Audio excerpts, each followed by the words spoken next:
is the first ever Titan, and arguably still being one of the strongest Titans to appear in the Skibidi Toilet series. His first appearance was on May 9th, 2023, during episode 18 of the Skibidi Toilet series.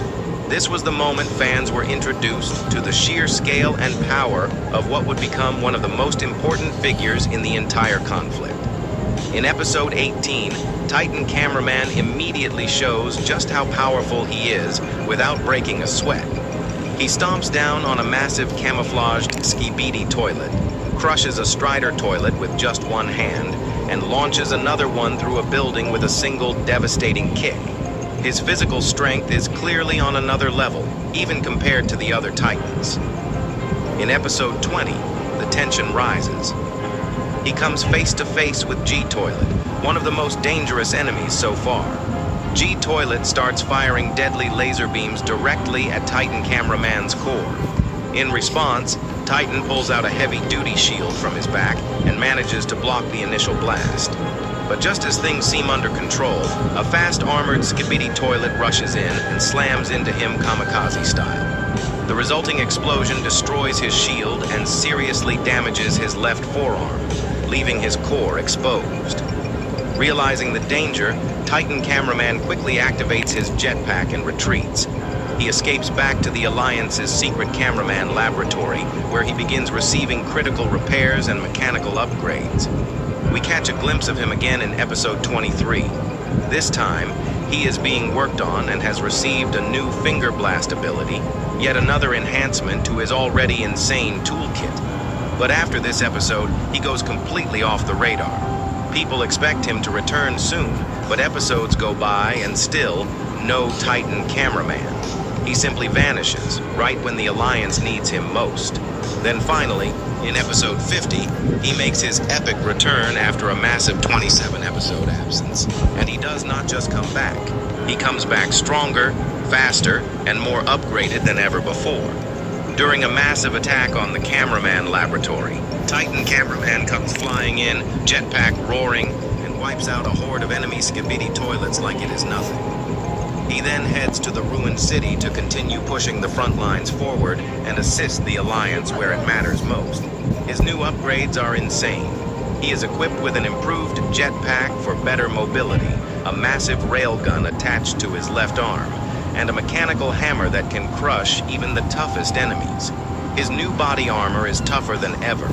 It can block direct core hits, and might even be immune to fire and parasitic infections. His eye now glows bright blue, matching the glow of his upgraded reactor core, which can now release even more powerful energy attacks.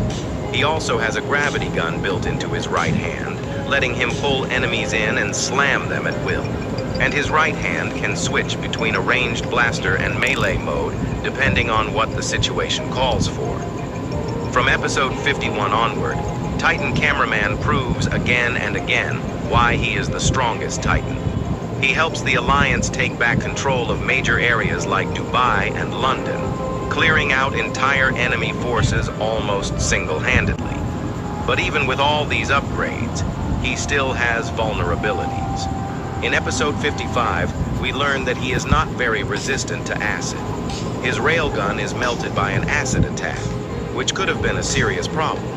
But this issue kinda gets brushed aside when a tank explosion accidentally fixes things during an unrelated moment meant to cure Titan Speakerman from infection. In episode 57, Titan Cameraman pulls off one of his most heroic saves. He shows up just in time to defeat all the enemies on G-Man 3.0 and successfully frees Titan Speakerman from parasitic mind control. For the next few episodes, from 59 through 64, Titan Cameraman and Titan Speakerman are basically untouchable. Together, they crush every toilet enemy in their path. It finally looks like the Alliance might be turning the tide of the war. Then, in episode 65, disaster strike. First, Titan Cameraman and the team go up against a fake version of G-Toilet. At first glance, the enemy appears to be the real G-Toilet, but during the intense fight, they realize it is only a decoy made to confuse and mislead them. While they manage to destroy the fake G-Toilet, the distraction sets the stage for a much more devastating attack. Skibidi kamikaze toilet drops an acid bomb directly on Titan Cameraman, severely injuring him and causing him to lose one of his arms. But this is no ordinary Titan.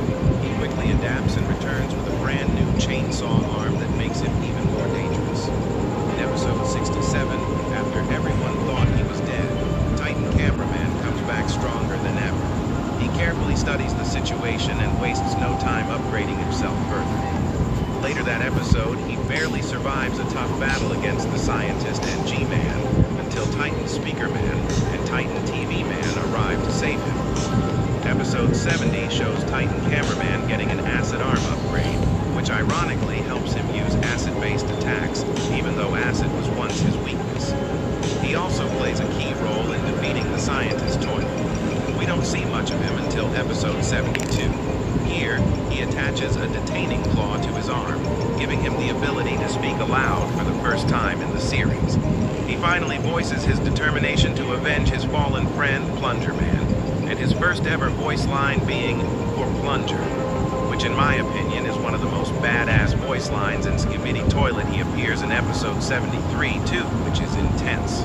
Titan Cameraman battles G-Toilet 4.0 and nearly defeats him, but then gets betrayed by a kamikaze toilet and a ripped mutant toilet. He loses a leg in the fight and ends up badly wounded, nearly dying. Once again, Titan Speakerman saves him at the last moment. His final appearance comes in episode 74, where he sacrifices himself heroically to save the rest of the Alliance from the Astro Fleet. Whether or not he survived remains a mystery, and I've theorized about his comeback so many times already. I honestly think he is currently upgrading somewhere not even the Astros can track, but as of now, he's missing an